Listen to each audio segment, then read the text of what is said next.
एक हफ्ता ब्रेक के बाद फाइनली वन पीस चैप्टर 1099 इस ईयर, और हम लोगों को पता है ओडा बहुत टाइम से बहुत सारे अलग अलग पावरफुल कैरेक्टर्स से ये जो एगेट आर्क ये कुक करने की कोशिश कर रहा है फॉर चैप्टर 1100। और कहीं ना कहीं सारे वन पीस फैंस ने ऑलरेडी सुन के रखा है जो चैप्टर 1100 आने वाला है ये पूरे कम्युनिटी को फोड़ने वाला है। और बहुत टाइम से तो रिमर्स ये भी चल रहे हैं चैप्टर 1100 में हम लोग देखने वाला है ड्रैगन की एंट्री एगेट में या फिर ड्रैगन वर्सेस अकाइनो फाइट। अब यहाँ पर जितने मांगा रीडर्स है वो ये बात से डिसाइड नहीं करेंगे कि ओडा बहुत टाइम से ड्रैगन कुमा और पूरे रेवोल्यूशनरी आर्मी के ऊपर बहुत ज्यादा फोकस करते हुए जा रहा है। तो is it obvious Oda is cooking Egghead's finale with some big names like Dragon की एंट्री अकाइनो या फिर पूरी रेवोल्यूशनरी आर्मी आ जाए यहाँ पर। तो चलो इस वाले वीडियो के अंदर ये सारी चीजों के बारे में डिस्कस करेंगे। प्लस ये जो चैप्टर इस चैप्टर के अंदर बहुत सारे ऐसे रेफरेंस है जो पास्ट में हुआ है जो शायद तुम लोगों ने मिस कर दिया, बट मैं एक एक चीजों को पॉइंट आउट करके तुम लोगों को बताने वाला हूं। हमेशा वीकली चैप्टर के साथ साथ तुम्हारे भाई की वीकली वन पीस वीडियो आ जाती है। तो शुरू करने से पहले बता देता हूं make sure to hit that like button, channel पर सब्सक्राइब करो। सब्सक्राइब करने के बाद आपसे जो घंटा है उसे दबा के ऑल पे सेट कर दो। ऑलरेडी करके रखा है तो thank you so much. Last chapter जहां से खत्म हुआ चैप्टर वही से स्टार्ट होता है। शुरू में हम लोग देखते हैं जो किंग बेकोरी है वो दोबारा पावर में आ जाता है और पूरी जगह को यार उड़ाने लगता है। वो वहां के लोगों को ब्रूटली मारने लगते हैं, उस पूरी जगह को जलाने लगते हैं। और सबसे बड़ी बात तो ये है कि ये जो सब कुछ वो करता है वो अपने पैलेस में खड़े होकर खुद विटनेस कर रहा था, अपनी आंखों से सबको मारते हुए जलाते हुए। ये इतना ही ज्यादा ब्रूटल था भाई। This part was so brutal and the fact that king Beckori was witnessing the entire genocide by himself left me speechless भाई। मेरे को तो ये पैनल देखने के बाद ही लग रहा था Oda may have taken some inspiration for this scene from the story of empire Nero, जहां पर वो खुद खड़े होकर पूरे रोम को जलते हुए देखा भाई। एंड अकॉर्डिंग टू किंग बेकोरी जो इफेक्टिव आइडिया उसको लगता है ये उसको मिला बहुत ही दूर ईस्ट में एक कंट्री है वहां से। और आगे बेकोरी ये भी मेंशन करते हैं शैतान का काम करने के लिए किसी के पास ऐसा दिल होना चाहिए। अब यहाँ पर ओडा ने खतरनाक कनेक्शन बनाया। आई होप तुम लोगों ने मिस नहीं किया। किंग बेकोरी जब बोलता है ये जो आइडिया है उसको मिला है बहुत दूर के कंट्री से जो ईस्ट में है। तो यहाँ पर king Beckori is definitely talking about Goa kingdom here जो हम लोगों ने ऑलरेडी देख के रखा है। And the burning of the great terminal and its inhabitants. Past में जो गोवा किंगडम में जेनोसाइड हुआ था उसके बाद जो सर्वाइवर्स थे सही टाइम पे हमारा ड्रैगन आके उन लोगों को बचा लेता है। ये कनेक्शन मेरे को अच्छा लगा। गोवा किंगडम में जो जेनोसाइड हुआ वहां से इंस्पायर्ड हो गए किंग बेकोरी ने यहाँ पर ये कांड किया। और एक छोटी मोटी कनेक्शन है ना हर एक चैप्टर के अंदर। This is what I love about One Piece. फिर आगे हम लोगों ने ऑफ कोर्स देखा कुमा की एंट्री एंड वो सिंगल हैंडली सब लोगों को आके पेल के चला जाता है। और इस वाले चैप्टर के अंदर ओडा की जो आर्ट है ना भाई डिटेल्स खतरनाक है, मेरे को बहुत बढ़िया लगा।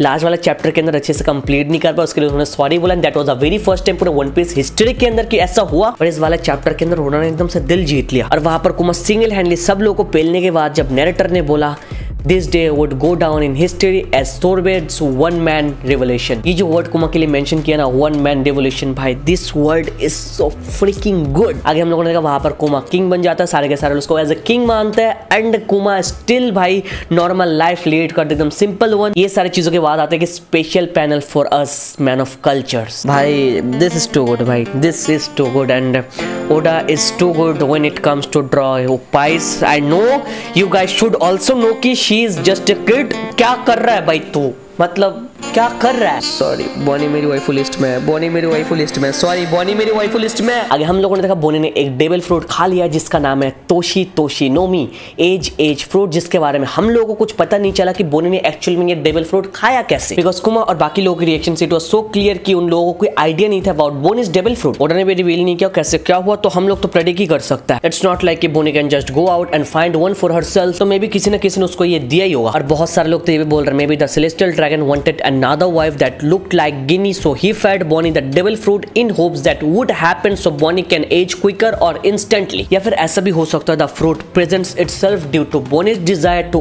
age, because ये बोला जाता है devil fruit खुद अपने नेक्स्ट यूजर को ढूंढ सकता है। और ये सारे चांसेस ना हो कि ऐसा भी हो सकता है एक्सीडेंटली ऐसा कुछ हुआ होगा, बाकी फ्रूट के साथ उसने डेविल फ्रूट भी खा लिया, तो ऐसा होने का भी चांसेस है। And I would not be surprised if that's how Robin and Brook got their respective devil fruit. बाकी इसके बारे में तुम लोग अपना ओपिनियन दे सकते हो कमेंट सेक्शन में। आगे हम लोगों ने देखा बोनी को एक ओल्ड लेडी में बदलते हुए, और इससे शायद तुमको किसी की याद आ रही होगी कौन नहीं। यस ब्रो, बोला ना ओडा सेंसे और उनकी छोटी मोटी connection, this what I love. आगे हम लोगों ने देखा जो किंग बेकोरी वो दोबारा अपने पोजीशन में वापस आने के लिए कुछ ना कुछ प्लॉट प्लानिंग कर रहा था। पूरी दुनिया में वो फेक वर्ड स्प्रेड कर रहा था कुमा को एविल टायरेंट बोल के। आगे कुमा भी डिसाइड कर लेता है अगर यहाँ पर वो रुकेगा तो जितने लोग हैं उनके लिए खतरा है, तो वो डिसाइड करता है उनको छोड़ के वो चला जाएगा। और उसका एग्जिट भी बहुत ज्यादा बैड है सभी को। जाते जाते कुमा फक्ड द किंग बेकोरी, और कुमा आगे ब्रांडेड एज ए पायरेट बन गया था। उसका नाम वांटेड लिस्ट में में आ चुका था। फिर आगे का पैनल इंपॉर्टेंट है। आगे हम लोग देखते हैं कुमा बोनी की जो डिजीज है वो ठीक करने के लिए बहुत अलग अलग जगह विजिट करता है और उसका क्योर ढूंढता रहता है। और यहाँ पर भी अगेन ओडा ने हम लोग को बहुत छोटी मोटी डिटेल्स सिखा दी जो बहुत ज्यादा इंपॉर्टेंट था।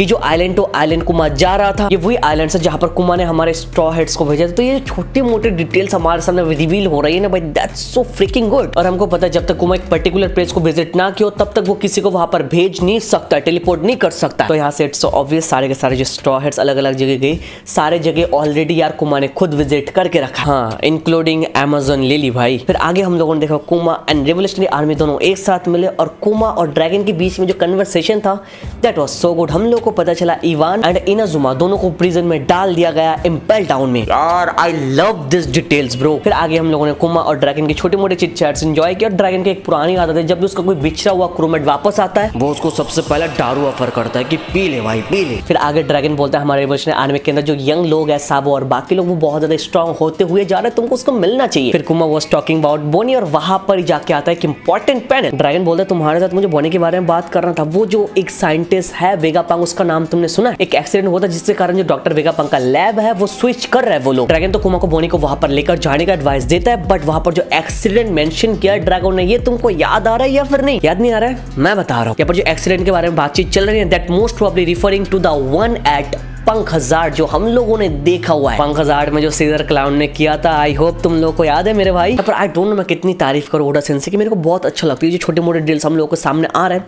This is what I love about One Piece भाई। फिर आगे हम लोगों ने देखा कुमा डिसाइड कर लेता है वहां पर जाने का और बोलता है अगर बोनी ठीक हो जाए तो मैं दोबारा वापस आ जाऊंगा रेवोल्यूशनरी आर्मी में। और आगे ड्रैगन का line go where the winds of fate take you my friend. ये जो विंड्स वर्ड है ना ड्रैगन का, ये सुन के सारे के सारे वन पीस फैन के खड़े हो जाते हैं। मेरे को पता है, बस इसका पावर देखना है हम लोग को। वैसे यहाँ पर जो ड्रैगन का डायलॉग है ना द विंड्स ऑफ फेट, इसके भी एक पोएम है बहुत बड़ी, बहुत पुरानी है, मैं तुमको रिकमेंड करूंगा इसको पॉज करके थोड़ा रीड कर लो, यू विल लाइक इट। आगे कुमा बोनी को वेगापंक के पास लेकर जाता है और वहां पर बातचीत करता है about her disease. Vegapunk was ready कि चलो मैं इसको कर सकता हूं बट इसका कॉस्ट कुछ ज्यादा ही है। बट इसी बीच वेगापंक को पता चल जाता है अबाउट कुमास ब्लड कि उसके अंदर बकेनियर का खून है। वेगापंक तो शॉक हो जाता है बिकॉज वो गवर्नमेंट में काम करता है, वो ऐसा कुछ नहीं कर पाएगा। एंड कुमा हमेशा से सोच रहा था ये बकेनियर का ब्लड इतना इंपॉर्टेंट क्या है। एंड रिमेंबर यहाँ पर भी यार कुछ रिवील नहीं किया अबाउट बकेनियर रेस, बकेनियर ब्लड के एक्चुअल में कैसे क्या हुआ एंड ऑल। तो यहाँ पर गेन प्रेडिक्शन करने के सिवा कुछ नहीं है हमारे पास। मे बी यहाँ पर बकेनियर ब्लड कंटेन्स पायरोब्लोइन, या फिर जो ओरिजिनल निका फ्रूट यूजर है may be he had a child after eating the devil fruit, या ऐसा होने का चांसेस है बिकॉज हम लोगों को पता है जो हमारा जॉय बॉय है he was a giant and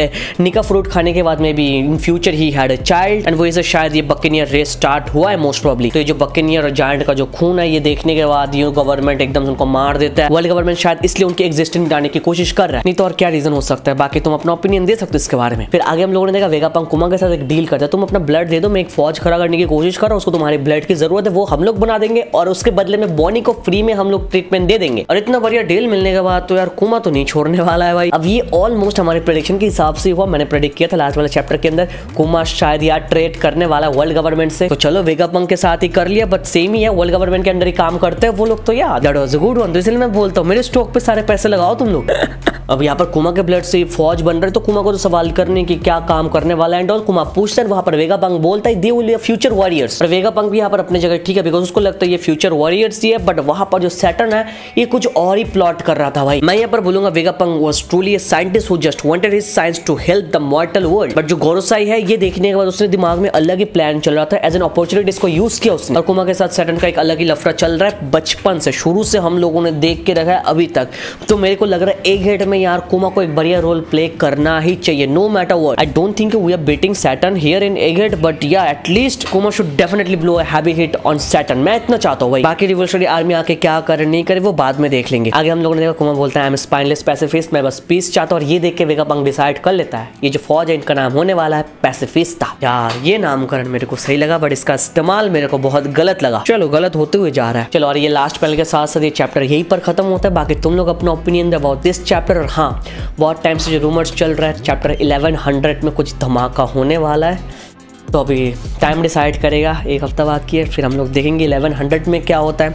क्या सच में ड्रैगन एंट्री लेगा, अकाइनो वहाँ पर है वो क्या एंट्री लेगा, या फिर जो कुमा है वो क्या फाइनली एगेट आइलैंड में पहुंच जाएगा नेक्स्ट वाले चैप्टर के अंदर, वो तो हमको टाइम ही बता देगा। अब रेवोल्यूशनरी आर्मी कुछ ना कुछ करने वाला है, इतना तुम पक्का श्योर रहो, बिकॉज इतने टाइम से हाईलाइट करते हुए जा रहा है फ्लैशबैक में। तो या वो लोग कुछ करेंगे, ये मैटर नहीं करता है वो लोग शुरू में आएंगे या फिर नहीं, बट ये मैटर करता है उनकी एंट्री किस टाइम में होने वाली। बिकॉज ये जो 1100 चैप्टर है इसको लेके बहुत ज्यादा हाइप चल रहा है, बहुत टाइम से रूमर्स फैलती हुई जा रही है। तो अगर लास्ट में भी एंट्री हो जाए ड्रैगन की या फिर किसी बड़े कैरेक्टर की, मजा आ जाएगा। खतरनाक क्लिफ हैंगर मेरे को पता है, बट स्टिल चलो आई वुड लव इट। और इस वाले चैप्टर के अंदर एक इंपॉर्टेंट पार्ट है जब वेगापंक बोलते हैं जो न्यू आर्मी है उसका जो होस्ट है वो हमारा कुमा है। तो मेरे को कहीं ना कहीं लगता है अभी भी स्टिल कुमा के पास वो एक्सेस है सारे के सारे आर्मी को कंट्रोल करने की। तो कुमा आकर अगर पैसे वैसे वो कंट्रोल में कर ले तो भाई स्वाद आ जाएगा। ऐसे होने का चांसेस, बिकॉज कुमा आएगा लूफी की मदद करेगा, बिकॉज लूफी उसका इंस्पिरेशन है, मतलब लूफी नहीं निका है, लूफी निका दोनों सेम है, तो उस साइड से ये भी हो जाता है। बाकी तो अभी के लिए मेरे को इतना ही लगता है। बट या अगेन मैं बोलना चाहूंगा कुमा मरना नहीं चाहिए, नो मैटर व्हाट। उसने बहुत सफर किया, मैं उसको मरते हुए नहीं देख सकता भाई। बाकी चलो इस चैप्टर के बारे में अपना ओपिनियन तुम लोग शेयर करो, और हाँ ये वीडियो यहाँ तक देख रहे हो तो हल्के से दबाओ लाइक बटन, चैनल पर सब्सक्राइब करो, सब्सक्राइब करने के बाद जो घंटा उसे दबा के ऑल पे सेट कर दो। तुम्हारा भाई every week One Piece chapter के ऊपर वीडियो लेकर आ रहा है, तुम मेक श्योर तुम कर रहे हो यार। चलो thank you so much for watching this video, तो मिलता है नेक्स्ट वीडियो में।